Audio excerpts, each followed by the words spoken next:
Hi Virgo, welcome. It's Meredith. I'm here with a monthly reading for November 2020. I know it's been a couple of months since I've offered any of these up, so it's nice to be back doing these videos.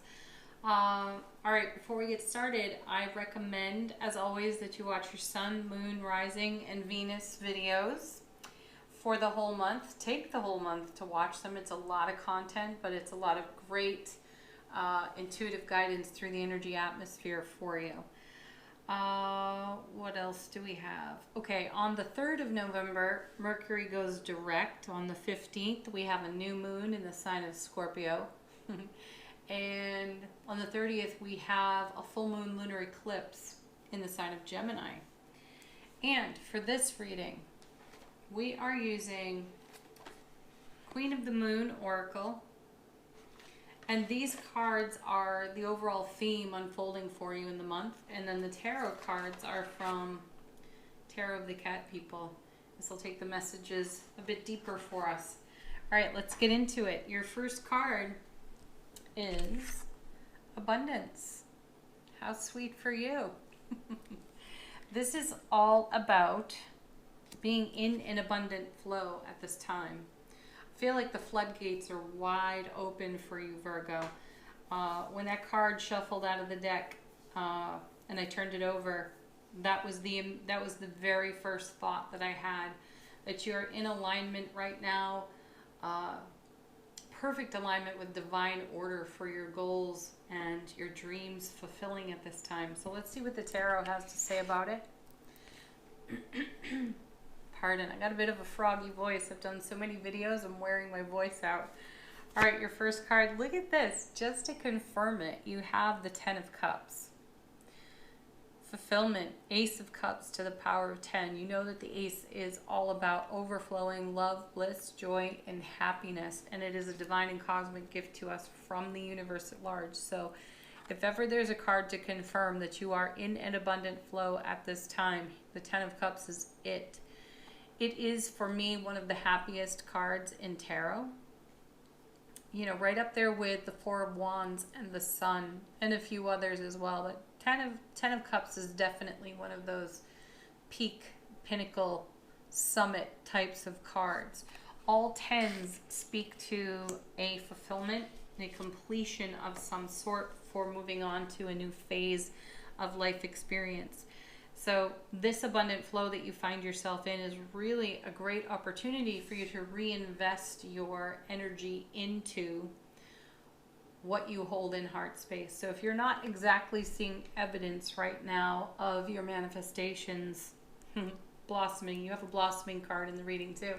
If you're not seeing evidence of that, this is a great opportunity for you to sort of review what it is that you are co-creating with the divine all.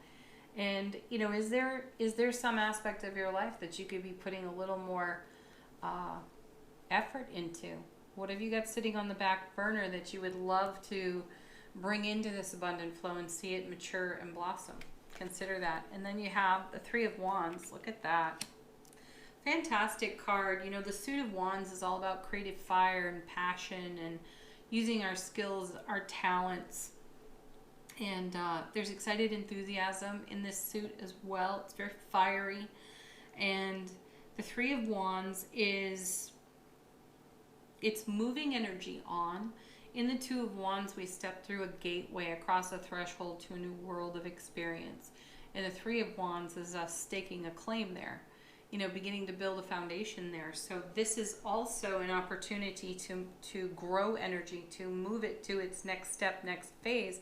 And coming after the 10, where you've reached a level of success, fulfillment, you've peaked out in some way, this is the next step in the journey for you, and the atmosphere is totally supporting you for what it is you're bringing into development. What are you making more of at this time? Your next card is the Moon. Following your intuition, and something of the unknown becomes known here. So your intuition is also peaked, which is great. You're following that guidance, and following that guidance has brought you to a 10 of Cups life experience. So, you know, that's super positive for you. Also, though, with the moon showing up, there's more for you to know, and that's connected to the Three of Wands, which allows you to move energy forward. So pay attention to the guidance. It will be there for you on repeat, probably through this reading, but in other ways as well. Conversations with others, signs that you see out in nature. Just keep your intuitive eye wide open. There's a lot for you to discover.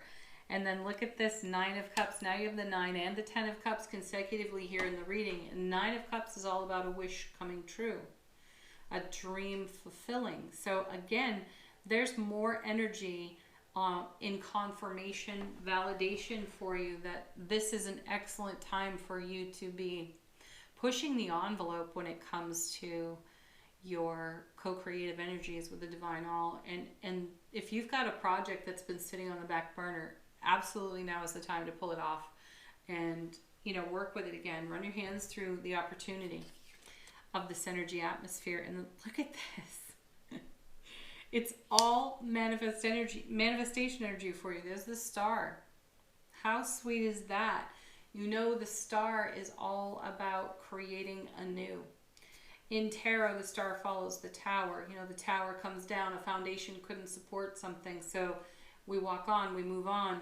And this is just it. There's a magnetic pull for you to move energy forward. Take the best of what's in the debris field of the tower and make something new and more of it. The star is here to remind you that you have the strength to do that and to keep the faith. This may not be a short, quick journey. This may be a much longer journey, and you may have finished one phase of it in completion with the 10, but there's so much more to come with the 3, the 9, and the star. So continue to follow your intuition there. Let's take a look at your next card. You have creation, just to push that theme a bit more. So creation, abundance, creation, and blossoming in your reading. So the whole month of November for you is really ripe for your creative fire and your passions, exploring those. So let's see what you have here. Oh, how interesting. Here comes the self-sabotage, the devil, right? This is the card that has us talking ourselves out of stuff. We listen to the ego chatter. We're like, nah, that's too good to be true. I'm so comfortable contributing to the completion of this phase. And you're so comfortable with the contributing to completion, you don't even know you've arrived there.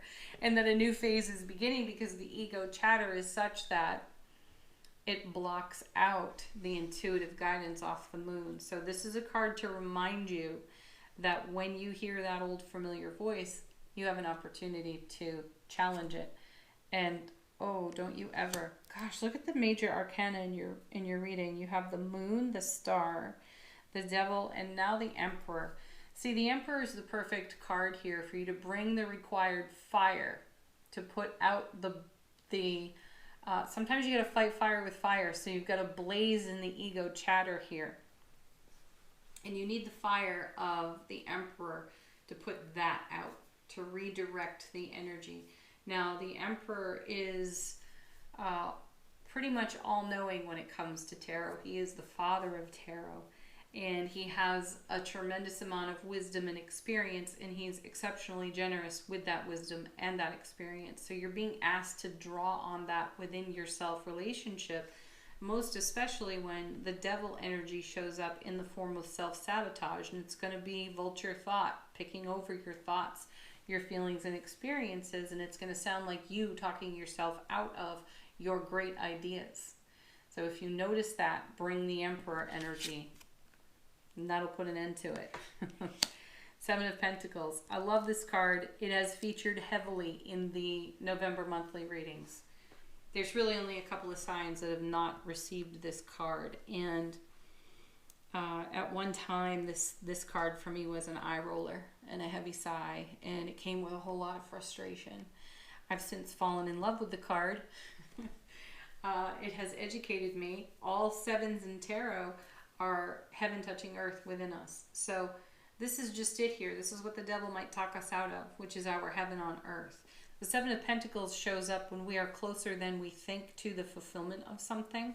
And you have here in your first row confirmation that a dream is fulfilling, a wish is coming true.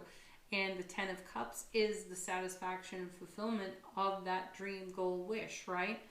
And some of you are in varying stages of fulfillment, completion, and satisfaction with this energy over here. But the 7 is present in the reading, letting you know that you're closer than you think, you're closer than you know. This is a card of harvest. There is always an abundant harvest on the vine with the 7 of Pentacles, and there's excited anticipation within the card to pick the harvest, but it's not quite there yet. You still have a little ways to go. So how this card educated me and turned the energy around for me was simply this. When most readers talk about the 7 of Pentacles, they speak to a level of waiting, waiting for that harvest to ripen. And I find that waiting breeds frustration. And frustrated waiting is, everyone's uncomfortable with that. The difference is choosing to allow the process. So you have all this bounty and abundance over here on the 10, the 9, the abundance card itself, the star, the moon. It's beautiful. You have plenty of energy to enjoy, savor, cherish, and celebrate. And while you are doing all of that, you still have more coming. There's more on the vine there. And it's going to come in its own right way, in its own right season. But because you're so satisfied over here and not talking yourself out of your joy with self-sabotage off the devil, you're wisely speaking over your life like an emperor. You are in delighted, excited anticipation for what comes next off this vine. Yeah. Now there's a change up in energy and frequency, right? And then look, you have the Queen of Swords. I love this queen. There's no messing around with her. She's very decisive. She is a brilliant strategist. And one of her messages is that she does not suffer any foolishness, most especially her own. This is the kind of queen that you want to call on in combination with the Emperor when you have the devil energy showing up. You're going to run a sword right through that devil's energy. And that creates a level of self-mastery for you. And that's something also to celebrate. The Emperor is a master. And so, yes, we want to draw on his wisdom. We want to draw on our inner wisdom and life experience for sure. And, carrying the Ace of Swords like the Queen, we discover within ourselves the ability to put that energy to an end quickly. That's so beautiful. All right, next set of cards starts with the energy of blossoming. This is what's becoming. This is connected to your 7 of Pentacles here. This is what's on the vine. Your first card is Strength. Another major arcana for you here. The core meaning of the Strength card is to not negotiate your wild and free spirit. Not to be talked out of the truth and authenticity of who you are. Here again, that's another opportunity where the devil energy comes in, and we can have self-sabotage and doubt, having the strength to overcome that. I feel that this is a confirmation yet again, like the 10 is confirmation in your first row. I feel we have confirmation with the Strength card of what is in blossoming, that you have the strength to go the distance on this 7, because you're already in celebration for all of what's already in your prior harvest. You're still celebrating that. You have an abundant flow there. So sweet. And then you have, look at this, the World, another major arcana card.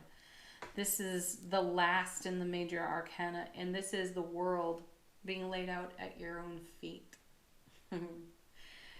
It's reward of prior effort, and that's what makes that happen. That's how your world is laid out before you. It's because of all of your prior effort. 10 of Cups, 9 of Cups, the Star, 7 of Pentacles. And the World is absolutely another celebration card. Now the tarot will reset at 0 with the Fool. So here's further confirmation that you're entering into a new phase of life experience with just that, more experience, more wisdom, more abundance than you've ever known at this point. And you're putting it to work for you. This is Sometimes we pay attention to the cards we don't see on the table, and we've yet to turn over the King of Pentacles. I mean, it's possible he could be here, but the King of Pentacles, I bring up his energy because it's all about celebrating what's now and using the overflow of what's now, abundance, to pay reward forward the world, to keep that energy going. So you really are stepping into a new phase. You are using the abundance of now to prosper you. Sweet. Okay, next. Temperance, more major arcana for you. It's a great card to have here. This is the alchemy of change, and I really do see this as more confirmation to what I was just saying. This is really the act of you turning that energy over into more and more abundance, more blossoming, more creation, more fulfillment, satisfaction, and happiness. You are wisely using these energies, like the Emperor suggested, to continue to pay your rewards forward. So the Temperance card becomes confirmation for you. And then you have, oh my goodness, look at this, Magician. Your reading may have the most major arcana in it so far, Virgo, and good for you. I feel that the Star and the Magician are, divine masculine, divine feminine energies within the major arcana. So here we are with more and more abundance. The message of the Magician is to make what you want real. So this is you dedicating yourself, using just that energy I was talking about on Temperance, and over here on the 10 and the 9 and the Star and such. You are using you're using all that energy and experience to continue to create more. It becomes the fertilizer for the harvest over here on the 7. This is you celebrating overflow. And then we have the Four of Wands, Swords.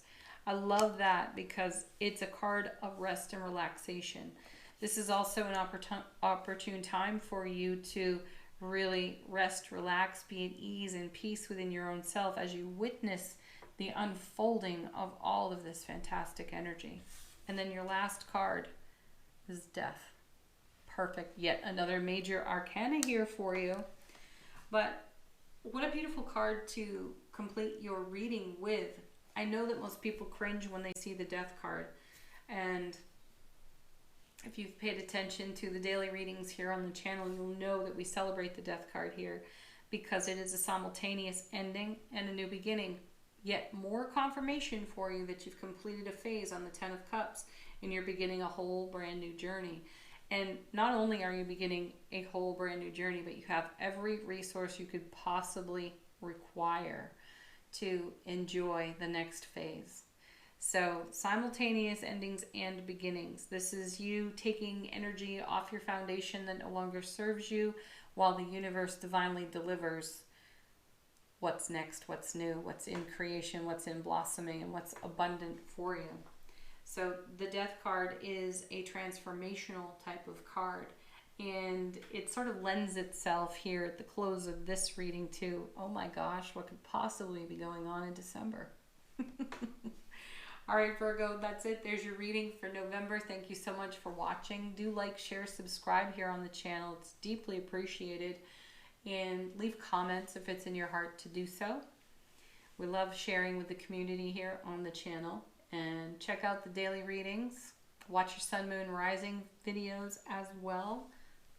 Peace, love, joy, happiness, and namaste to you.